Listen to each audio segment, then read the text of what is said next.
ये कहानी है एक ऐसे क्रिएचर की जो एक शादीशुदा कपल की जिंदगी में आकर उन्हें जीने की एक नई वजह दे जाती है। वो इसे अपनी जिंदगी में पाकर इतने खुश होते हैं कि एक वक्त ऐसा भी आता है जब वे प्रकृति के नियम को भी समझ नहीं पाते, लेकिन जल्द ही उन्हें इस बात का एहसास हो जाता है।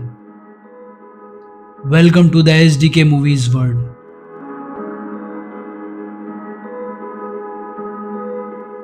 वी आर प्रेजेंटिंग एब।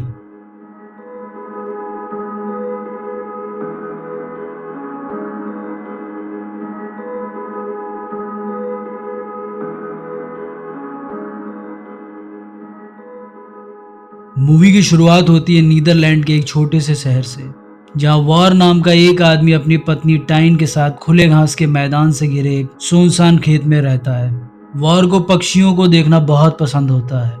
वो अक्सर अपनी दूरबीन और पक्षियों की किताब लेकर जंगल में जाया करता था। एक दिन जब उसे अपने आसपास पक्षियों के चहकने की आवाज सुनाई देती है, तब वो शोर को देखने जाता है और जमीन पर पड़ा एक छोटा सा क्रिएचर पाता है।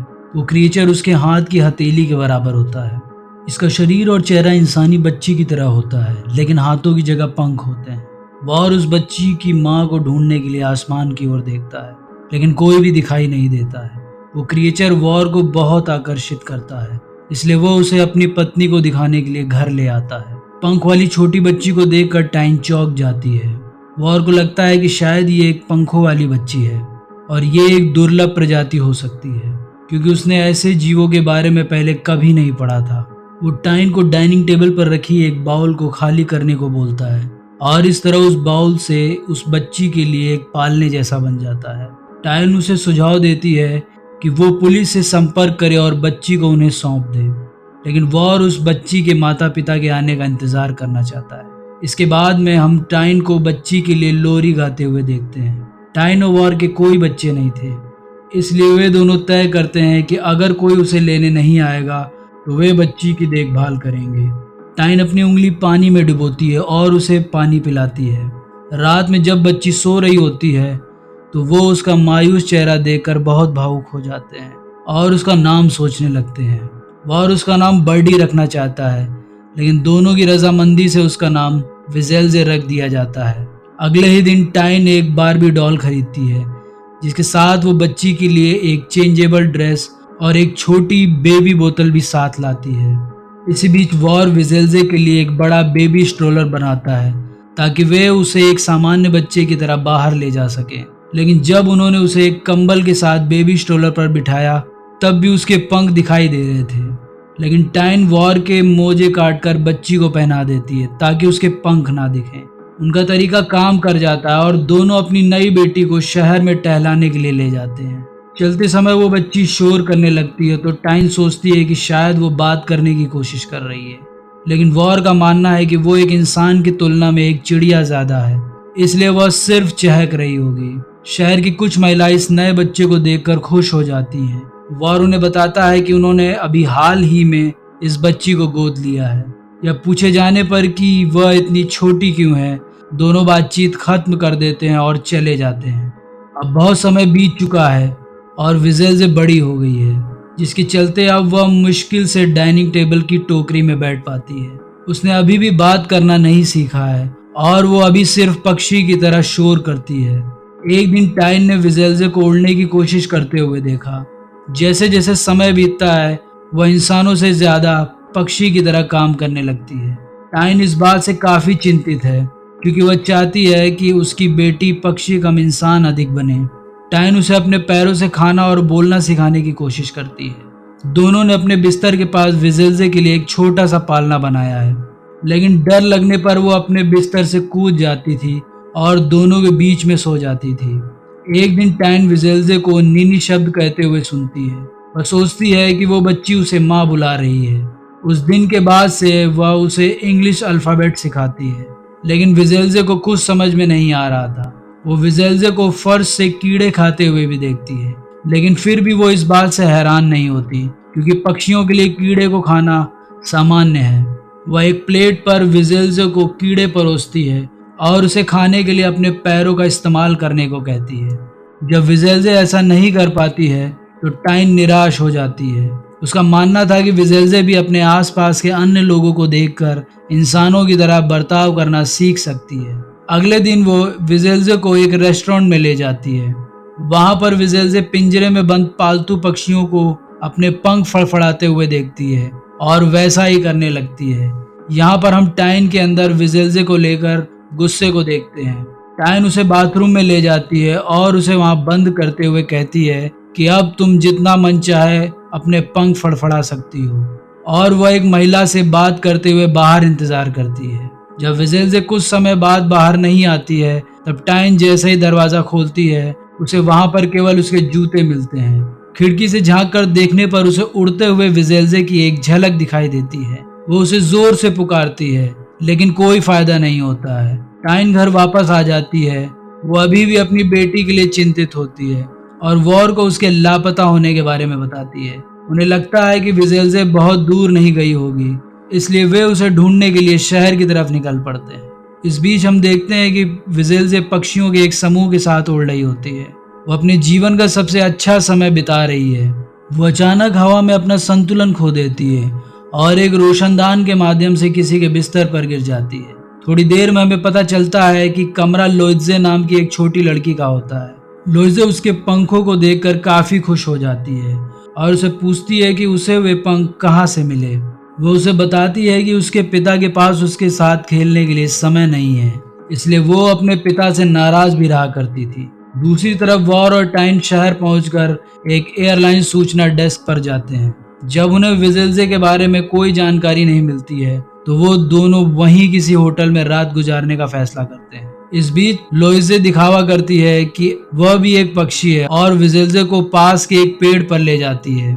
विजेल्जे आसानी से ऊपर चढ़ जाती है और पेड़ की एक शाखा पर सो जाती है, लेकिन लोइजे ज्यादा ऊपर नहीं चढ़ पाती है, जिस वजह से वो नीचे वाली शाखा पर सोती है। वॉर और टाइन बहुत कोशिश करते हैं, लेकिन उनको किसी भी होटल में कमरा नहीं मिलता है। सभी कमरे बुक होते हैं। आखिरकार उन्हें एक पेड़ के नीचे रात गुजारनी पड़ती है। इत्तेफाक से वो दोनों सुबह लोइजे से मिलते हैं, जो उन्हें ऊपरी शाखा पर सो रही एक चिड़िया की तरह दिखने वाली लड़की के बारे में बताती है। लेकिन इससे पहले कि वे उसके पास पहुंच पाते, विजेल्जे पहले ही वहां से उड़ चुकी थी। जैसे ही वॉर और टाइन वहां जाने लगते हैं, लोइजे भी विजेल्जे को ढूंढने में उनकी मदद करने के लिए साथ हो लेती है। अब वो लोग पक्षियों के झुंड का पीछा करते हुए बस में चढ़ जाते हैं। टाइन लोइजे को अपने साथ नहीं ले जाना चाहती थी, क्योंकि उसे विजेल्जे को ढूंढने के साथ साथ लोइजे का भी ध्यान रखना पड़ रहा था। लेकिन लोइजे का दावा है कि वो अपना ख्याल खुद रख सकती है। मूवी में आगे हम देखते हैं कि विजेल्जे एक झुंड के साथ उड़ रही होती है, लेकिन पक्षी उसके आकार के कारण उसे उड़ने नहीं दे रहे थे, जिस वजह से वह एक चर्च की छत पर उतरती है। लोग उसे देखते हैं और उसे नीचे लाने के लिए फायर ब्रिगेड की टीम को बुलाते हैं। जब एक फायर फाइटर चर्च की छत पर पहुंचता है, तो आसमान में दूर उसे उड़ता हुआ देखता है। लोगों को लग रहा था कि लड़की को शायद चील ने ले लिया था। न्यूज रिपोर्टर भी इस खबर को टेलीविजन पर टेलीकास्ट कर रहे थे और टाइन भी इस खबर को टेलीविजन पर देख रही थी। इसके बाद वॉर और टाइन फायरमैन के घर जाते हैं और उन्हें सब कुछ सही सही बताने की कोशिश करते हैं। साथ ही साथ ये भी बताते हैं कि विजेल्जे एक पक्षी है। वह फायरमैन उन पर विश्वास नहीं कर पा रहा था, लेकिन अपने अंदाजे से उन्हें बताता है कि विजेल्जे दक्षिण की ओर गई है, क्योंकि मैंने उसे उसी दिशा में जाते हुए देखा था। अब वह फायरमैन विजेल्जे को खोजने में उनकी मदद करने का भी वादा करता है। इसके बाद वो भी अपने माता पिता से अलविदा लेता है और वार और टाइन के साथ विजेल्जे को ढूंढने दक्षिण दिशा की ओर निकल पड़ता है। इसी बीच विजेल्जे एक छोटे से घर में पहुंच जाती है, जहां पर वो खिड़की पर बैठकर कुछ पक्षियों को देखती है। वो उन्हें देखकर बहुत खुश होती है। जैसे ही वो सब उड़ जाते हैं, तभी वो भी उनके साथ हो जाती है। लेकिन तभी अचानक कुछ लोग गोलियां चलाते हैं। वो सब भी गोलियों की आवाज का पीछा करते हैं और लोइजे को विजेल्जे के कपड़े कुएं में गिरते हुए दिखाई देते हैं। वो लोग तुरंत ही भागकर कुएं के पास जाते हैं और लोइजे को कुएं के अंदर भेजते हैं, लेकिन वहां पर उसके कपड़े के अलावा कुछ नहीं मिलता है। अब टाइन लोइजे को कुएं से बाहर निकालती है और एक होटल में अपने कपड़े बदलने के लिए ले जाती है। इसके बाद वो इसी होटल में रुकने का फैसला करते हैं। यहाँ पर हम देखते हैं कि अब टाइन लोइजे को अपनी बेटी की तरह मानने लगी थी। रात होने पर लोइजे अपने कमरे के बाहर पेड़ पर एक अजीब लड़के को देखती है। वो उस लड़के से मिलती है और दोनों के बीच अच्छी बातचीत होती है। वो लड़का भी उसी होटल में सामने के कमरे में रह रहा था। इसके बाद में हम देखते हैं कि जब वो लड़का अपने बिस्तर पर सो रहा होता है तो उसे अपने बेड के नीचे कुछ आवाज सुनाई देती है। जब वो नीचे झांक कर देखता है तो विजेल्जे को अपने बिस्तर के नीचे पाता है। उसे देखकर हैरान रह जाता है। विजेल्जे को देखकर उसे लोइजे की बात याद आती है, क्योंकि लोइजे ने उसे इसके बारे में बताया था। वो भागकर तुरंत लोइजे को बुला कर लाता है। लोइजे उसे देखकर पहचान जाती है और उसके साथ नीचे लेट जाती है। अब लोइजे अपने दोस्त को वापस पाकर बहुत खुश है। वो तीनों उस रात बेड के नीचे ही सो जाते हैं। अगली सुबह लड़के की माँ उसके कमरे की सफाई करने आती है। दोनों भागकर वॉर और टाइन को बुलाने के लिए दौड़ते हैं, लेकिन विजेल्जे उनके पहुंचने से पहले ही वहां से उड़ जाती है। अब सभी एक बार फिर से विजेल्जे का पीछा करने के लिए निकलने लगते हैं, क्योंकि लोइजे को अब उस लड़के का साथ पसंद था और वो उसे छोड़कर जाना भी नहीं चाहती थी। इसलिए वो आगे इन लोगों के साथ नहीं जाती है। अब ये तीनों विजेल्जे को ढूंढते ढूंढते काफी आगे निकल आते हैं। फायरमैन भूखा होता है और काफी दूर पैदल चलने की वजह से फायरमैन थक कर एक पेड़ के नीचे बैठ जाता है। वो रोने लगता है और उनके साथ आगे जाने को मना कर देता है। वो दोनों भी उसे वहीं पर छोड़कर आगे बढ़ने लगते हैं। जंगल से होते हुए अब वो दोनों नदी के रास्ते आगे बढ़ने लगते हैं। क्योंकि वार ने काफी खोजबीन की होती है, इसलिए वो टाइन से कहता है कि अब हमें आराम करना चाहिए। वो लोग वापस शेड में जाते हैं और सो जाते हैं। रात में फायरमैन चहकने का शोर सुनकर जग जाता है। वह विजेल्जे को एक पेड़ पर उल्टा लटका हुआ देखता है। वो घायल होती है और उसके पंख भी टूटे हुए होते हैं। फायरमैन उसे बचाता है और उसके घाव को ठीक करता है। विजेल्जे फिर से उड़ने की कोशिश करती है और वहां से चली जाती है। सुबह में फायरमैन टाइन और वॉर को बताता है कि वो कल रात विजेल्जे से मिला था और उन्हें विश्वास दिलाता है कि विजेल्जे ठीक है। उसकी बात सुनकर दोनों बहुत खुश होते हैं और अपनी बेटी को ढूंढने के लिए बाइक से निकल पड़ते हैं। वो रास्ते में ही विजेल्जे को पक्षियों के झुंड के साथ उड़ते हुए देख लेते हैं। वो पीछा करते करते एक समुद्र तट तक पहुंच जाते हैं और विजेल्जे को समुद्र की ओर उड़ते हुए देखते हैं। अंत में उन दोनों को एहसास होता है कि अब वह बड़ी हो गई है और अब वो अपनी इस नई दुनिया में बहुत खुश है।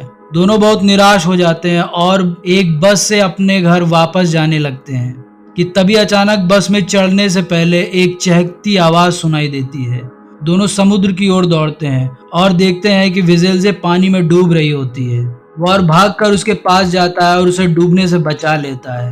अब दोनों उसे वहां से अपने घर वापस ले आते हैं। मूवी के अंतिम सीन में हम देखते हैं कि तीनों खाने की टेबल पर साथ बैठकर खाना खा रहे होते हैं। वॉर और टाइन अपनी बेटी को वापस पाकर बहुत खुश होते हैं और मिलकर जश्न मनाते हैं। लेकिन अगली सुबह वो देखते हैं कि विजेल्जे खिड़की से बाहर उड़ने की कोशिश कर रही होती है। उसे उड़ने के लिए इतना बेचैन देकर दोनों काफी उदास हो जाते हैं और तभी उन्हें एहसास होता है कि उन्होंने विजेल्जे को अपने साथ रखकर उसके साथ नाइंसाफी की है। वो सिर्फ खुले आसमान में आज़ादी से उड़ने के लिए ही बनी है। ऐसा सोचकर वो उसे आज़ाद करने का फैसला करते हैं और अपनी शुभकामनाएं और प्यार देकर उसे जाने देते हैं। वॉर और टाइन विजेल्जे की यादों को अपने दिल में बसाकर उसके वापस लौटने की कामना करने लगते हैं। इन्हीं भावुक शब्दों के साथ ये इमोशनल मूवी यहीं पर खत्म हो जाती है।